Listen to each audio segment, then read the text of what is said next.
Welcome to my new vlog. આજે સવારમાં કંઈ વિડીયો બનાવવાનો ટાઈમ ન મળ્યો તો આપણે અત્યારે અહીંયા 6 વાગી ગયા છે.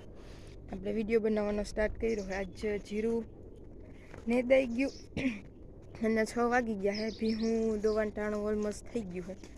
આ છે મારું બેકગ્રાઉન્ડ ને આ છે ફ્રન્ટ. આમાં કંઈ વિડીયોમાં કંઈ ઓલું ના હોય કે કેવું હોવું જોઈએ ને બને તો આ બધા અમારા ઢોર બાંધ્યા છે. મને સવારે કંઈ એવું બધો ટાઈમ ન મળ્યો વિડીયો બનાવવાનો એટલો બધો. ના જો મમ્મી હે ને ધાણા હુકવવા મૂકેલા